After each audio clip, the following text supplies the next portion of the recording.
Bom dia, Brasil. Graça e paz e alegria de Deus no seu coração, na sua vida, no seu lar, na sua família. Sou o evangelista Alexandre Lima. Eu tenho uma palavra de Deus para você.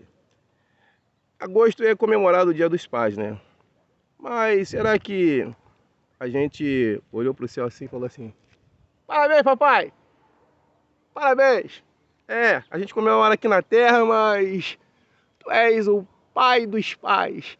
Ô Pai Celestial, parabéns pelo seu dia. Aliás, parabéns por todos os dias, porque para Ele são todas as coisas e por Ele são todas as coisas.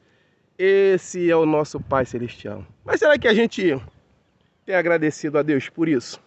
Tem sido grato? Será que a gente parabeniza nessas datas, que é comemorado o Dia dos Pais? 3 aspectos da paternidade do nosso Pai Celestial. 3 aspectos. Quais deles? Gênesis capítulo 3, por exemplo, no versículo 8 e 9, eu vejo ali uma coisa interessante do que Deus faz, mostrando uma grandiosa paternidade. Ué, como assim paternidade? Bom, no capítulo 2, a história vai nos relatar que Deus cria todas as coisas e forma ali um jardim chamado Jardim do Éden.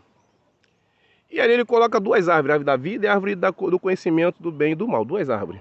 Quando ele forma o homem do pó da terra, sopra a narina fôlego da vida e torna-se alma vivente, Deus coloca ele para lavrar e guardar a terra. E daqui a pouco Deus fala para ele ordenando: olha, de todas as árvores você pode comer livremente, inclusive a árvore da vida, né? Mas da árvore do conhecimento do bem e do mal, não comerás dela. Porque no dia que comeres dela, certamente morrerás. Deus, às vezes, ele determina determinadas coisas, a gente passa assim: poxa, se Deus não faz essa árvore do conhecimento do bom, o homem não tinha errado, não tinha, mas Deus sabe. Porque a Bíblia Sagrada ela vai contar, em Ezequiel capítulo 28, a história de um querubim ungido. E nós sabemos que era chamado Lúcifer, aquele que era o portador da luz. Vivia nos céus, estava no Éden também. Mas esse se elevou o pensamento, o coração se elevou e quis ser maior do que Deus ou semelhante ao Altíssimo. Contudo, o que Deus fez? O expulsou do céu, o precipitou às trevas exteriores e ele, precipitado por terra, está onde está, e nós entendemos que está no inferno, e hoje tem um nome diferente do que tem, diabo e Satanás, por causa da sua atitude de querer se elevar, o orgulho, querer se elevar e ser maior do que Deus ou semelhante a Deus. E por isso ele foi expulso de lá. E agora Deus ele estabelece para Adão, porque a Eva ainda não existia. E ele determina para Adão: olha, não comerás da árvore do conhecimento do bem e do mal, porque no dia que comeres dela certamente morrerás. O que Deus estava dizendo para Adão? Adão, essa é a minha aliança contigo. Enquanto tu obedecer a minha palavra, tu tem vida. Mas no dia que tu desobedecer a minha palavra, a minha voz, tu vai morrer espiritualmente. Deus estava dizendo para Adão exatamente isso. Vê se não é isso nos nossos dias. Enquanto obedecemos a palavra de Deus, nós conseguimos ter vida espiritual. A alegria de estar na presença de Deus. Mas quando a gente desobedece, quem desobedeceu sabe, quem está na desobediência sabe que não tem vida espiritual, não tem prazer. Às vezes foge da presença de Deus. Só observar quem está desviado, falar de ir para a igreja é um desânimo total, ficar desanimado totalmente, porque está na situação que está por causa da desobediência, por causa do pecado. E o pecado afasta, a Bíblia mesmo cita isso, que o pecado nos afasta da presença de Deus. Então, o que Deus estabeleceu? A obediência, a sua palavra, enquanto obedecemos, temos... Adão fez isso, ele obedeceu. Aí daqui a pouco Deus coloca todos os animais para Adão chamar, o seu nome, dá o nome. Mas não se havia ajudadora para Adão. Daqui a pouco Deus faz um sono pesado, tira a costela, uma das costelas de Adão, e faz a mulher. E depois coloca para Adão ver como é que ele ia chamar. E Adão chama: essa agora é o osso do meu osso, carne da minha carne. Será chamada mulher, por quanto do varão foi tomado. Olha que interessante.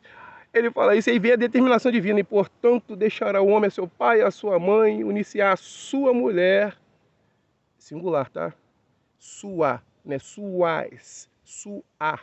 Sua mulher, e os dois serão uma só carne. Monogamia. É um casal, um homem e uma mulher. Não ter vivo na história não, é só Adão e Eva. O que Deus estabeleceu é isso. Um relacionamento que gera filhos.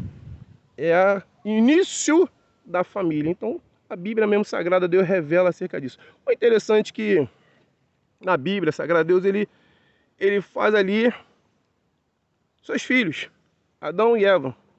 Se ele faz os filhos, cria, né? Pai, né? Pai, né? Quem cria? Pai. Nós entendemos isso, né? Mas a Bíblia Sagrada vai falar acerca de que a serpente, né? A astuta serpente, ela começa a indagar de Eva um assunto no capítulo 3 e falar acerca da árvore do conhecimento do bem e do mal. Como Eva, eles estavam nus diante de Deus e eles não se envergonhavam porque eles tinham inocência. Então eles estavam nus diante do Criador. Não tinha inocência, não tinha maldade. Aí a serpente começa a injetar farpelas de maldade. O que está por trás da serpente já induz a Eva a querer ser maior do que Deus ou semelhante a Deus. Olha o que ela vai falar. Olha, não, vocês podem comer da árvore, que o Deus sabe que vocês não vão morrer não, mas vocês serão como Deus. Serão como Deus. Aí nós entendemos a maldade da serpente. Quando eles comem, comeu Eva, daqui a pouco Eva deu para Adão, Adão comeu, a maldade no coração deles entra. E por essa maldade entrar no coração deles, eles agora começam a afastar-se de Deus. Eu imagino no mundo espiritual, o adversário falando com o Criador. Ei, Criador, já derrubei a sua criatura. Desobedeceram a sua palavra. Fiz eles desobedecerem. E aí, vai resgatá-los? Resgata eles aí. Ah, mas eu te falar uma coisa, Criador. O próprio Satanás dizendo, porque no mundo espiritual nós não entendemos. Mas quem lê o livro de Jó sabe muito bem o que eu estou falando. Que teve um diálogo ali de Deus e Satanás. De onde vem Satanás? Então por isso eu falo que ele começou a falar e indagar. Mas só, Criador, tem porém uma coisa. Eu os fiz pecar querendo ser Deus. Eles estão na mesma condenação que eu.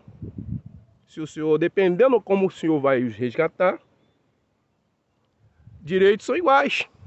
Então, Senhor, resgate-os e também me dá direito também.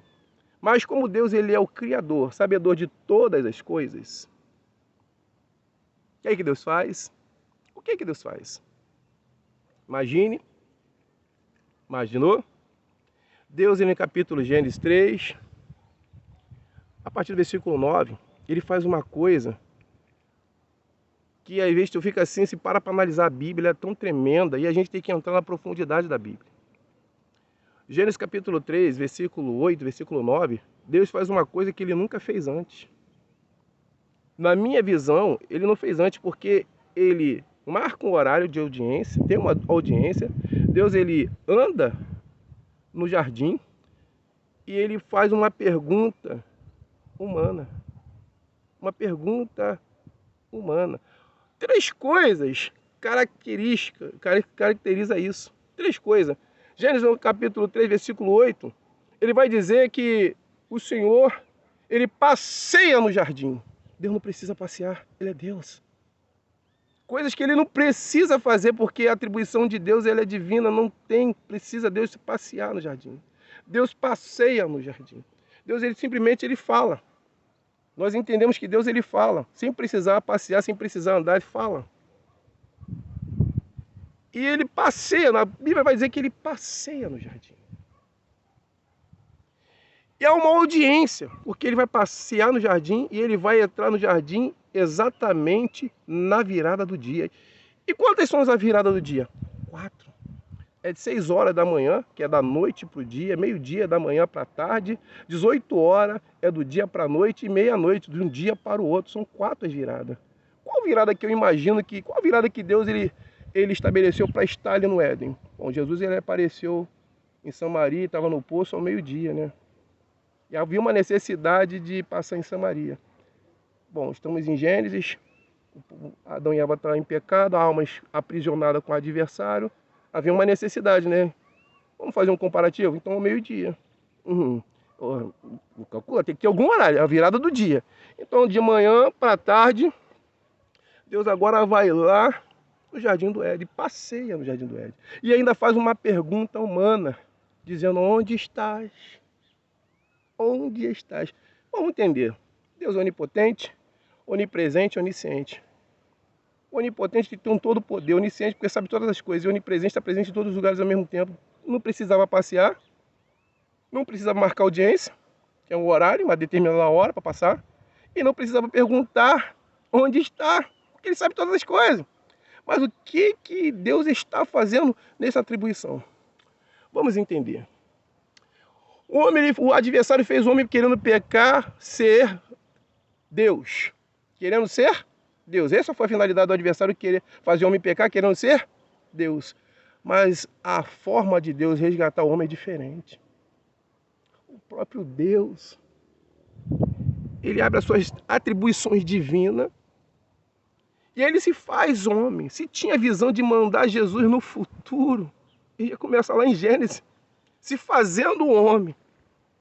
Ele vai e se faz homem. Ele passeia no jardim. Há uma hora que ele vai lá, uma audiência, e ele brada dizendo: homem, onde está?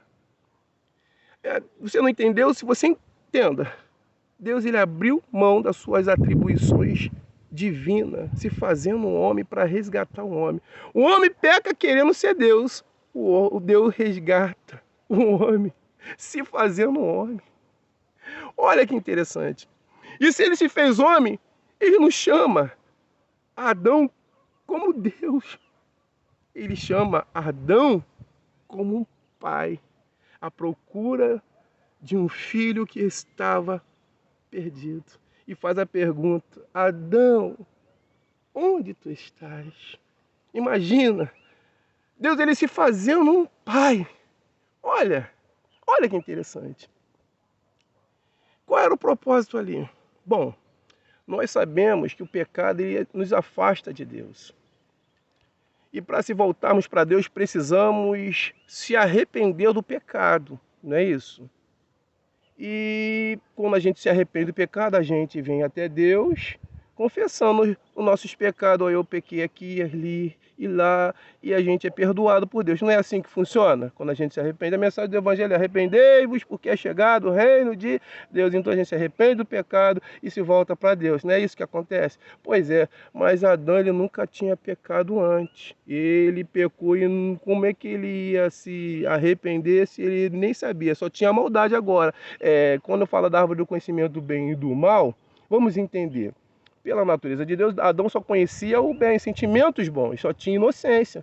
Quando ele desobedece, sentimentos mal começou a fluir dentro dele, ficou dividido nos seus sentimentos, entre o bem e o mal, sentimentos ruins surgiram. E agora ele não tinha como se arrepender, porque ele não sabia, ele não tinha de sentimento. Mas quando Deus brada dizendo: homem, onde está? A voz bate no ouvido de Adão, Deus faz brotar dentro do seu coração a essência e o sentimento de arrependimento. Aí Adão vem. Adão vem. E quando Adão vem, se apresenta dizendo: Senhor, ouvi a tua voz, sou eu, sou lá no jardim porque temi. Olha, ouviu, então chegou até ele ouvido, despertou o sentimento de arrependimento, ele veio.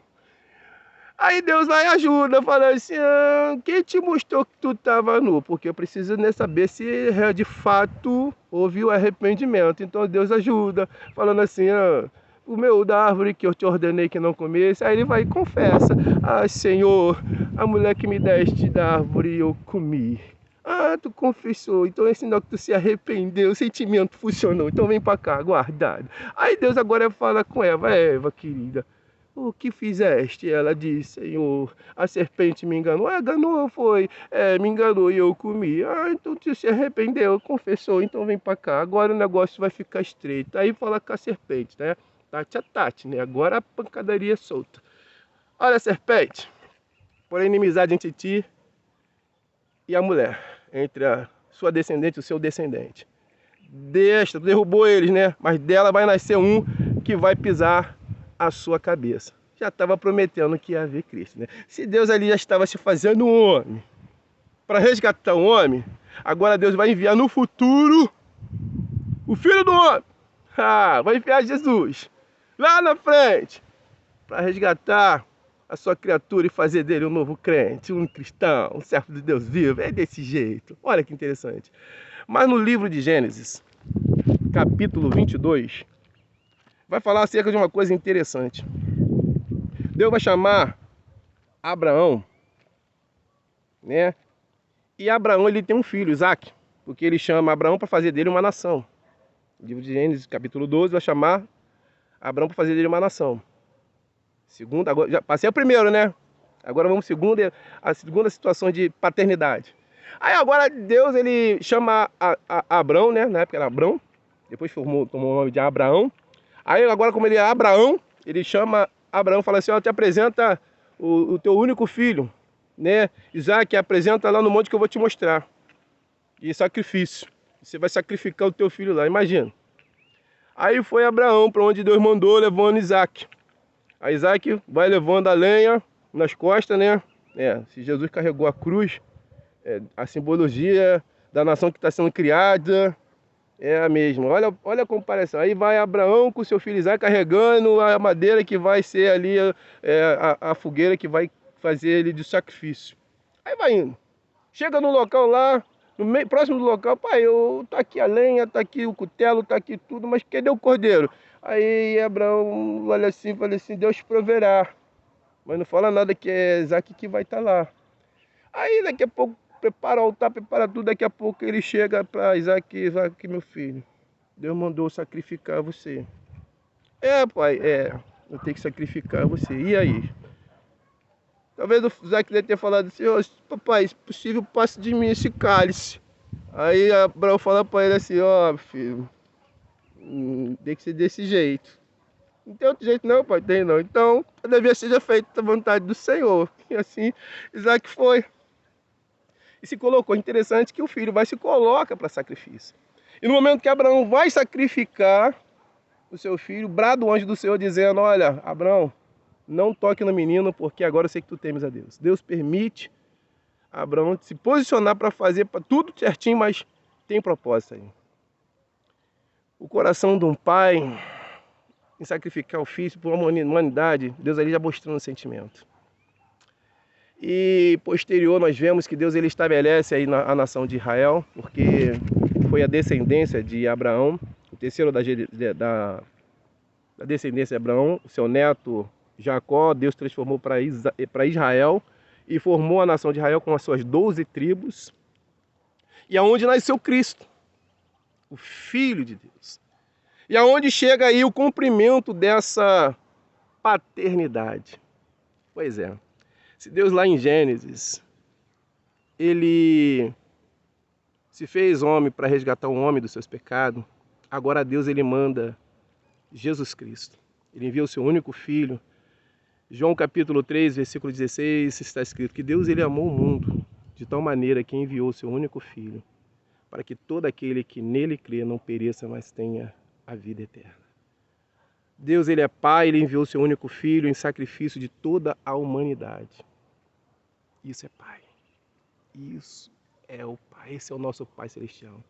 O Cristo apresenta em todo o tempo que esteve na terra esse Pai Celestial. Ele faz até uma oração que todos nós sabemos a oração. Pai nosso que estás no céu, santificado seja o teu nome, venha a nós o teu reino, seja feita a tua vontade, assim na terra como no céu. O pão nosso de cada dia nos dai hoje, perdoa nossas dívidas, assim como nós perdoamos nossos devedores. E não nos deixe cair em tentação, mas livra-nos do mal, porque teu reino, o poder e a glória para tudo sempre. Todos nós oramos o Pai Nosso. Então nós temos que ser muito gratos a esse Deus paterno, esse Deus que é um paizão para todos nós. Amém? Que Deus abençoe a sua vida, que Deus abençoe o seu lar. Essa foi uma mensagem de coração para coração, um coração do Pai, para o meu coração, para o seu coração, desse nosso paizão. Se você gostou desse vídeo, compartilha, porque nosso Pai ele almeja que nós venhamos se arrepender de nossas práticas erradas e se voltar para a palavra. Enquanto obedecemos a palavra de Deus, nós temos vida. Mas no dia que a gente desobedece a palavra, se vivermos em desobediência, estamos mortos. Mortos espiritualmente. Mas quando nós estamos em Cristo, arrependemos do pecado e aceitamos a Cristo, nós alcançamos vida. E há uma promessa. Olha o que a Bíblia fala, e que Deus amou o mundo de tal maneira que enviou o seu único Filho, para que todo aquele que nele crê não pereça, mas tenha vida eterna. Há uma promessa de Deus de vida eterna. O perdão de Deus e a vida eterna. Já que ele despertou em nós o sentimento de arrependimento, então deixa o sentimento de arrependimento fruir no teu coração. Se volte para Deus, se volte para Cristo, aceite a Ele, aceite o perdão de Deus e aceite a promessa de vida eterna. Que Deus abençoe a sua vida, lá família. Se gostou do vídeo, compartilhem. Que Deus abençoe a sua vida, graça e paz e alegria de Deus no seu coração. Amém?